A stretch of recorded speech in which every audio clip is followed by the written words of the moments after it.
I stood in front of the cake knife in hand, surrounded by people who were supposed to love me. Blue frosting for a boy, pink for a girl. That's all it was supposed to be, just a sweet little gender reveal dinner with my family before I moved to Chicago to start my new job. But I had no idea that the biggest reveal wouldn't be the baby's gender, it would be the truth about my place in this family. My name is Jenna Torres. I'm 25 years old.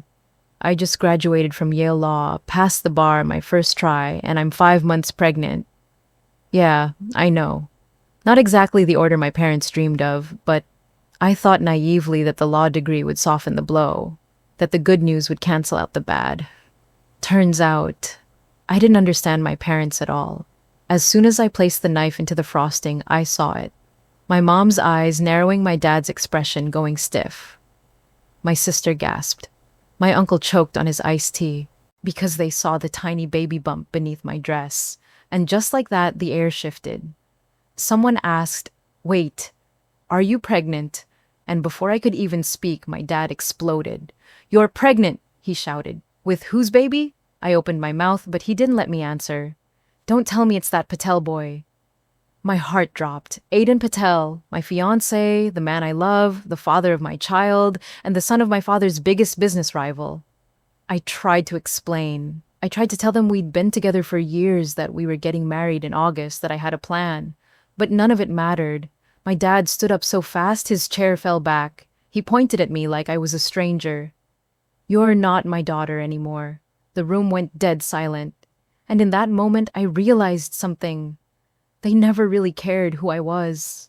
They only cared about control. And now that I'd made a choice, they didn't approve of I was out. Not just of their house, but out of their lives. That's how my baby's gender reveal turned into the moment I lost my family. But what they didn't know is that losing them would be the beginning of everything. To understand why they hate Aiden, you have to go back 20 years. Back to the kind of small Texas town where everyone knows each other's business and holds on to grudges like heirlooms. The Torres is my family, and the Patels used to be friends. Business partners, actually. They co-owned a chain of farm equipment dealerships across the state. Then came the custody battle. Aiden wasn't born into the Patel family. He was taken in when he was 6 after his biological parents' distant cousins of mine lost custody during a messy fight over inheritance and guardianship. My parents tried to get custody of him too. Said they were doing it for family. But everyone knew the truth. It was about money, power, control. They lost. The Patels won custody and gained a son. My father never forgave them for it. To him, Aiden wasn't just a reminder of that loss, he was a symbol of betrayal. He started treating the Patels like enemies. Every business deal became a silent war. Every church picnic was a cold-shouldered battle of stares. And Aiden, he became untouchable. Off limits. A name we weren't supposed to say out loud in our house. But you know how it goes. The more you tell a teenage girl she can't talk to someone, the more curious she gets. We lost touch when we were kids. But years later, by total coincidence, or maybe fate, we both ended up at Yale. The first time I saw him on campus, I thought my brain was playing tricks on me. Same smile. Same quiet, watchful eyes. I almost didn't say anything. But he did. "Jenna Torres," he said. "Haven't heard that name since 4th grade. That one conversation turned into 2. Then coffee, then study sessions, then long walks across campus until 2 in the morning. We didn't mean to fall in love. We just did. And from the start, we both knew what we were risking. 6 years. We kept it secret for 6 years, not because we were ashamed, not even close, but because we knew what our families would do with the truth, how they'd spin it, twist it, use it. Especially my dad. He would have accused me of sleeping with the enemy, said I was throwing away my future for a guy he considered a walking grudge. So, we kept it quiet. At school, we were a couple. Happy in love and fully ourselves. But back home, we were just 2 people from the same town who happened to go to the same college. We spent holidays apart, arrived at family events separately, lived this strange double life one where our love was real but hidden. We promised that after graduation, we'd tell the truth. Come clean, let the chips fall where they may, and then right before my final semester, 2 pink lines changed everything. Pregnant. I remember just sitting on the floor of my apartment bathroom staring at that test like it was written in a foreign language. I was 24 one semester away from my JD and about to become someone's mother. Aiden was overjoyed. He cried when I told him. Happy tears. His parents were thrilled. They immediately started planning. Cribs names, engagement party dates. They didn't care about the past. They were just excited for the future. And I thought maybe my family would come around too. If I showed them everything, my degree, my offer letter from a top firm, the ring on my finger, the plan we'd built together. Maybe they'd see this baby not as a mistake, but as the next chapter of a really good story. I was wrong, but I didn't know that yet. At the time, I believed I still had a family to come home to. So I packed my bags, printed out my offer letter, ironed my dress, practiced what I would say. I even brought the sonogram photo in a frame thinking it might soften the news. It was supposed to be a joyful dinner. Instead, it turned into the moment I became an orphan, by choice. So there I was. Standing on the front porch of the house I grew up in holding a framed sonogram and a folder with my job offer inside. The porch light flickered. The same old creaky steps still groaned under my weight. It was supposed to feel like coming home, but the minute my mom opened the door, I felt it, the tension. Her eyes scanned my face, then dropped to my stomach. You've put on weight, she said flatly, like it was a crime. Nice to see you too, Mom. I stepped inside. Everything was the same. The plastic-covered couch, the family photos we hadn't updated in a decade, the smell of roast and resentment. My dad barely looked up from his beer. Thought you'd be too fancy for family dinner now that you're some big-shot lawyer. I smiled tightly, bit my tongue. I reminded myself, stay calm, Jenna. You're not a teenager anymore. You've got a ring, a plan, a whole damn law degree. I waited through 20 minutes of small talk that felt more like small stabs, complaints about the neighbors, the cost of gas, my cousin's Instagram. No one asked about me, not once. So finally I cleared my throat. I actually have some news, and right then, I stood up. The chair scraped loud against the tile. My blouse tightened just a bit around my stomach. That's when my father noticed. He froze. His eyes locked in on my belly like it was something vile. You're pregnant. It wasn't a question. It was an accusation. Yes, I said quietly. He stood so fast the table shook. With who I opened my mouth to speak, but he cut me off. Wait, don't tell me. Is it that Patel boy silence? I didn't need to say anything. My face must have answered for me. You have got to be kidding me. He shouted so loud the windows rattled. After everything that family's done to us, you go and you're a disgrace, he barked. Not welcome here, not part of this family anymore. Just like that. No pause, no questions, no trying to understand. Just immediate final rejection. And then my mom... Oh, she added her signature brand of cold. You chose shame, so sleep on the street. Don't come crawling back when it all falls apart. I couldn't even cry, I was too stunned. I looked at them, these people who raised me, who were supposed to love me unconditionally, and realized they didn't care if I was happy, or safe, or in love. They just cared about control, and reputation, and whether the church ladies would whisper behind their backs. You're really kicking me out, I asked, my voice trembling but steady. You brought this on yourself, my dad muttered, already sitting back down. I nodded, picked up my suitcase, walked to the door. Remember this moment, I told them. Because I will. My mom scoffed behind me. And then, the final blow. She said, no decent man would want you now. I turned around, hand on the doorknob. Actually, I said he's picking me up from the airport tomorrow. Then I walked out. The door slammed behind me with a sound that felt like both an ending and a beginning. I didn't cry in front of them. I waited until I got in the car. until I turned the engine and pulled out of that driveway for what might be the last time. And as I drove away, one thought looped in my head. They didn't even ask his name. Not once. They didn't ask if he loved me, if I was okay, if I had a plan. All they saw was failure. But what they failed to see was that I was about to rise higher than they ever imagined. I didn't have a plan for what would happen after that door slammed. I mean, who really does? No one expects to be kicked out by their own parents. Especially not after graduating law school.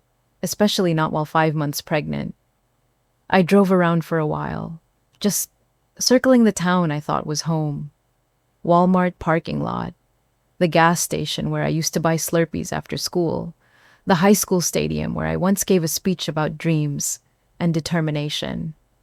And now, here I was sleeping in my car, with both, but no place to go. The motels in town were either full rodeo weekend or not somewhere you'd want to bring a child into born or unborn. I had money saved up from internships, but most of it had gone into bar prep courses and first-month rent for the apartment in Chicago. I sat outside a McDonald's, phone in hand, trying to breathe.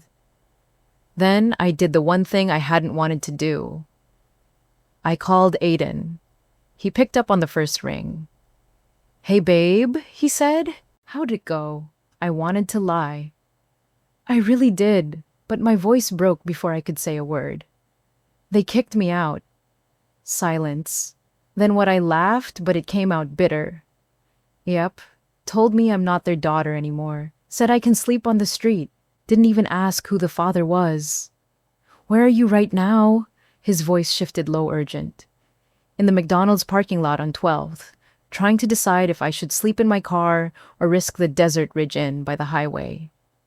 "No," he said instantly. "You're not staying there. My parents have space. You're staying at the house." "Aiden, I can't just show up at your dad's estate pregnant and emotional like some runaway fiancé." "You're not some runaway fiancé," he snapped. "You're carrying his grandchild. And you're the woman I love." I tried to protest again, but he'd already hung up. 5 minutes later, my phone buzzed. "Unknown number, Jenna," a deep voice said. "This is Raj Patel, Aiden's father. Michael told me what happened. I'm sending a car to get you. Where exactly are you? I don't want to be a burden." "You're not a burden," he said calmly. "You're family." And that was the moment I lost it. The tears hit like a wave, ugly gasping sobs in the front seat of my car with a milkshake melting beside me. 15 minutes later, a sleek black SUV pulled up. The driver, a man named Frank, got out, opened the trunk without a word, and gently took my suitcase. I didn't even ask where we were going. The ride to the Patel estate felt like a dream. Growing up, I'd only ever seen that house from a distance. Wide iron gates, a driveway longer than most streets, marble pillars, giant fountain out front. And now, here I was rolling up like a VIP, with puffy eyes and a sonogram photo in my purse. Raj Patel opened the door himself. 6 foot something, silver hair, dressed like a Fortune 500 CEO, which he is. "Welcome home," he said simply. I froze. "This isn't my home," he smiled. "It is now. Come in, Jenna." He didn't ask for details, didn't press for gossip. He took one look at my face, saw everything he needed to see, and gave me what I hadn't felt in hours: safety. He led me inside to a warm sitting room, not some cold mansion lobby like I expected. There was tea already waiting, a blanket on the couch. "I'll have a room made up for you." "The suite upstairs has a nice view," he said. "I'm really sorry I caused all this," I whispered. He paused, sat across from me. "Jenna," he said, "the only people who should be sorry are the ones who let you leave their house in tears." And just like that, the weight started to lift. Slowly. Not all at once, but enough to breathe again. I spent the rest of that night curled up in the softest bed I'd ever slept in. I stared at the ceiling, hand resting on my belly. Everything had changed. I'd lost the people who were supposed to love me, and found a family that actually did. Not because they had to, but because they chose to. The next morning, I woke up to sunlight pouring through floor-to-ceiling windows, soft blue curtains swaying gently. For a moment, I forgot where I was. Then I remembered everything. The dinner, the screaming, the door slamming behind me, and the quiet kindness of a man who wasn't even my father, but who opened his door without hesitation. I got out of bed still in yesterday's dress and wandered toward the sound of voices downstairs. Aiden had arrived sometime during the night. He was in the kitchen, barefoot, half asleep, sipping coffee and chatting with his mom, Mira Patel. She turned to me and smiled so warmly I almost burst into tears again.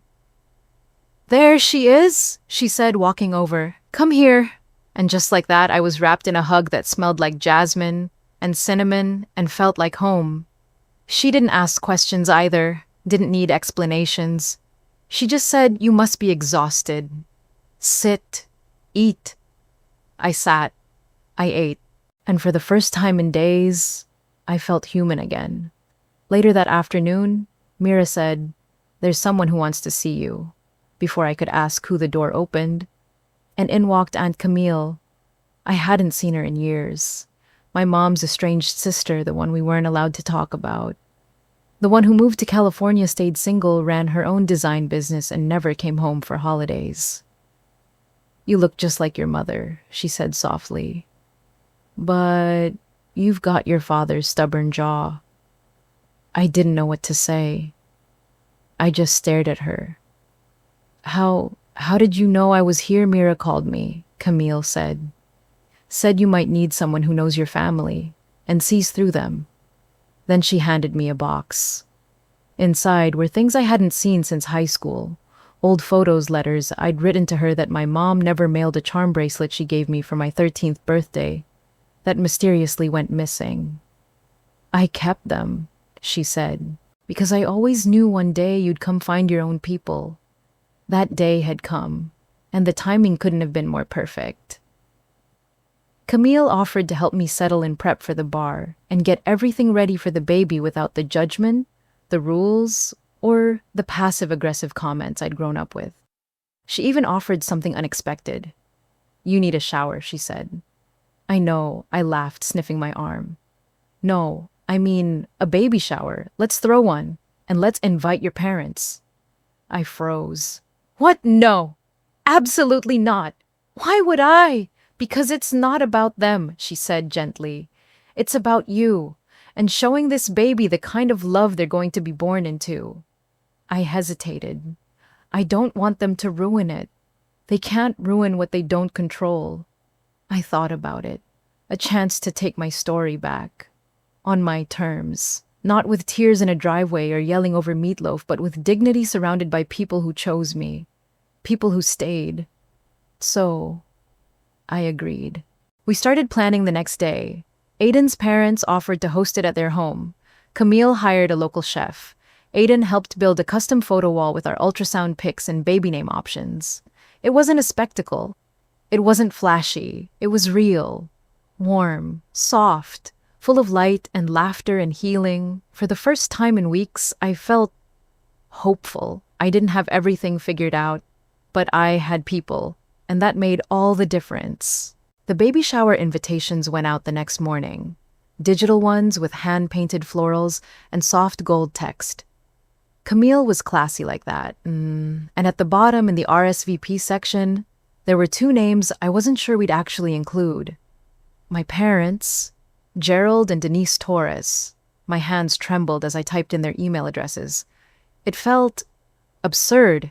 Inviting the people who told me I wasn't their daughter anymore, who kicked me out like I was some kind of scandal they needed to scrub clean. But Camille's voice echoed in my head. They can't ruin what they don't control. So I hit send. And waited. 3 days passed. No reply. On the 4th day, I got a text from my sister Rachel. "Mom says she got a joke invitation." "What's going on?" I replied with one sentence. It wasn't a joke. 15 minutes later, my mom texted me herself. "You're serious. You expect us to celebrate this?" I didn't answer. Not because I didn't have words, believe me, I had plenty, but because I didn't owe her an explanation anymore. This wasn't a request. It was a chance. A final chance. Not for me, but for them to show they were capable of growth. Compassion. Basic decency. Aiden was furious when he found out they'd mocked the invite. Why do you even care if they show up? He asked. They made their position clear. He wasn't wrong, but it wasn't about caring. It was about closure. I needed to look them in the eyes after everything and see if they still believed I was worth discarding. I needed to know if they were still the same people who chose ego over their own child.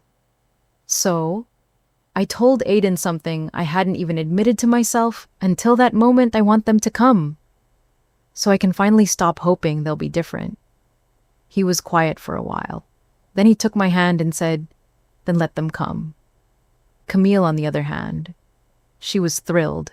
"This is gonna be so satisfying," she said, already planning the seating chart like a war general. We decided to make it formal, not fancy but intentional. No awkward folding chairs or grocery store cupcakes. There'd be real food, real flowers, real love in the room, and no room for anyone who didn't bring respect with them. The Patel house was transformed. The living room became a sea of soft yellows, and Green's candles flickered on every table, and a giant board on the wall read, "Welcome baby Taurus Patel. You are already so loved." The night before the shower, I sat in the nursery. Aiden and I had been quietly building upstairs. Rocking chair, stacked books, a stuffed elephant we'd bought on our second anniversary. And I whispered to my belly, "No matter what happens tomorrow, you've already won." The next morning, my phone buzzed. It was Rachel. "They're coming, but they look nervous." I laughed, not because it was funny, but because for once they should be nervous. They were walking into a room where they were the outsiders. They weren't in control anymore. They didn't get to frame the story. They didn't get to decide who I was or what I was worth. I did. And for the first time in my life, I was finally ready to say it out loud. The baby shower started quietly. Guests trickled in arms, full of pastel-colored gift bags, homemade desserts, handwritten cards. There was laughter in the kitchen, soft music in the background, and Mira was already handing out samosas like a proud grandma in training. Camille was in her element, dressed to kill, sipping sparkling water like it was champagne holding court near the welcome table. And me, I was in the center of it all, pregnant, glowing, and finally, steady. Then, at exactly 3:05 p.m., my parents arrived, right on cue. My mom wore her church outfit, the one she used for Easter and high-stakes manipulation. My dad looked stiff, uncomfortable, like someone had dared him to show up and he lost. They stepped inside, eyes darting, looking for someone, anyone they could cling to. What they didn't expect was Camille. "Oh, good," she said, striding over in heels that probably cost more than my parents' mortgage. "You came." She kissed my mother on the cheek, light, cold, surgical. Then turned to my dad. "Gerald." "Camille," he said, visibly, swallowing whatever pride he had left. And then she smiled. That dangerous kind of smile people in small towns learn to fear. "Let me give you the tour." My mom blinked. "The tour of the house," Camille said. "You know, the one I bought last year." My parents froze. "Wait, this is your house?" my father asked slowly. "Technically, it's the Patels," Camille said. "But I'm the one who made the down payment. That California liberal money, as Denise once put it." She said that so casually I nearly choked on my sparkling lemonade. But that wasn't the twist. That came 5 minutes later when Camille pulled me aside. "Time to tell her," she said. "Tell her what? Tell your mom who bought out Taurus equipment last month." I blinked. You didn't?" "Oh, I did," she said, eyes sparkling. Not directly, of course. That's what shell companies are for. I stared at her like she'd grown wings. "You own the company majority stake," she said. "And before you ask, yes, your dad's job is safe. Unless he tries anything stupid." Suddenly, everything clicked. The fancy new investors, the restructuring plan, the fact that my dad had been complaining about corporate meddling for weeks. It was her, Camille, The aunt they cut off for being irresponsible. She'd been playing chess while they were still bragging about checkers. And now, my mother and father were standing in a house they didn't own attending a baby shower. They mocked, surrounded by people who actually cared, and all under the roof of the woman they thought they'd erased from the family tree. It was poetic. It was justice. And it was mine. I stood at the edge of the room, hand resting on my belly, watching them try to make small talk with people they didn't understand. They looked like guests at their own daughter's celebration. Because that's what they were. Guests. And suddenly, I felt something I hadn't felt in a long time. Not anger, not sadness. Power, not the vengeful, petty kind. The quiet, earned kind. The kind you feel when you realize you've already won. The moment I'd been dreading, and if I'm being honest, kind of craving, came about 2 hours into the shower.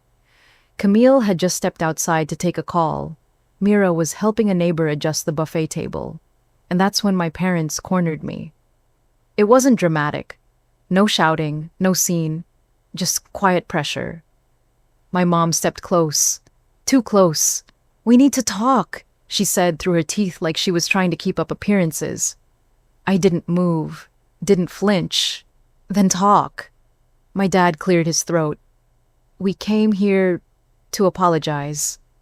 I raised an eyebrow. "Really? Before or after you realized who my fiancé was? Or that the baby's last name would be Patel?" They both flinched like I'd slapped them. "We were shocked," my mom said, her voice all breathy and rehearsed. "You have to understand, I have to understand," I cut in. "Because from where I'm standing, I don't have to understand a damn thing." Their eyes darted around the room like they were searching for cover, for someone to come rescue them from this version of me, the one they didn't recognize. "I'm still your mother," she said, her voice shaking just enough to sound performative. "No," I said, calmly. "You're not. Not since the night you told me to sleep on the street. Not since you chose shame over support. Reputation over love. We made a mistake," my dad muttered. "People make mistakes." I nodded slowly. "Yes, and some mistakes come with consequences." They didn't respond. So I kept going. "You didn't just kick me out. You erased me. Didn't ask about the father. Didn't ask if I had a plan. You went straight to exile like I was a problem to be solved. It wasn't like that. My mom tried. We were overwhelmed." "You were proud," I snapped. "Too proud to ask questions. Too proud to say, 'We're scared, but we love you anyway.'" Silence. Long. Heavy. "I'm getting married next month," I said. "Small. Ceremony. Family only." My mom's face lit up hopeful. Then she saw the look on mine. And that hope dimmed. "You're not invited." "Jenna, I need you to hear me," I said firmly.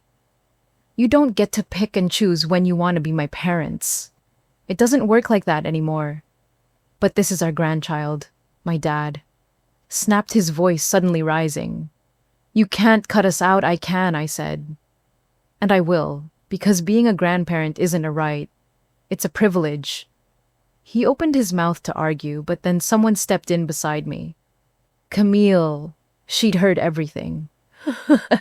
And she wasn't smiling anymore. "If you try to make this about you again," she said coldly, "I will make sure the entire board of Torres Holdings knows exactly how you treated your daughter. I'm sure they'd love to hear it before the next quarterly review."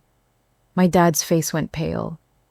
"You have no idea what you're playing with," Camille added. He looked at her, then at me, like he finally realized he'd lost. "We just want to be part of the family again," my mom said softly, desperate. I stared at her. "You were, and you threw it away." And then I walked off, back to the table, back to my real family. Aiden, Mira, Camille, our neighbors, friends, people who chose me, people who didn't need to be reminded how to love. Behind me, I didn't hear footsteps. I heard silence, because there was nothing left to say. The baby shower ended as the sun dipped low, casting golden light across the backyard. People lingered not out of obligation, but because they wanted to. There was laughter, Hugs, little kids playing tag on the grass, joy everywhere. And my parents, they left in silence. No hugs, no pictures, no we'll call you later. Just a quiet retreat. And this time, I didn't watch them go because I didn't need to. I'd already said goodbye to the version of them I kept hoping would show up. And once I let go of that, I made room for something better. Camille helped me clean up after everyone left. We boxed up leftover cupcakes, folded decorations, and she looked at me the way only an aunt who's seen some shot can. "You did good, kid," she said. I smiled. "So did you." We sat on the back steps, listening to crickets. And she said something I'll never forget. "You didn't lose a family today. You revealed one." She was right. It wasn't about revenge, or proving a point, or even getting closure. It was about choosing who gets to stand beside you in life's biggest moments, who gets to know your child, who deserves your energy, and who doesn't. A month later, Aiden and I got married. Small ceremony, backyard, just the people who mattered. Camille officiated. Mira cried. Aiden wore a navy suit that made him look like the first day we met, sharp, steady, and already mine. And me, I walked down the aisle bump, showing proudly bouquet in hand and a calm in my chest I'd never felt before. Not because everything was perfect, but because I finally knew who I was walking toward and who I was walking away from. Now I'm living in Chicago. I passed the bar, started work at the firm. We've got a nursery that smells like lavender and baby wipes, a wedding photo framed above the crib, and a tiny pair of socks waiting for someone to fill them. The other day, I got a text from my sister. Just 5 words. Mom says she's sorry again. I didn't respond, because sometimes silence is the answer. And because my hands were full rocking a baby who doesn't care about last names or grudges, or what church people think. All they know is warmth, safety, love, exactly what I never want them to question. So yeah, I lost a version of my family. But I found one that's real, that shows up, that loves loud and soft and unconditionally. And if this child ever wonders what kind of parent I'll be, the answer is simple, the opposite of the ones who slammed the door. Because the cycle ends with me. And our story, it's just beginning.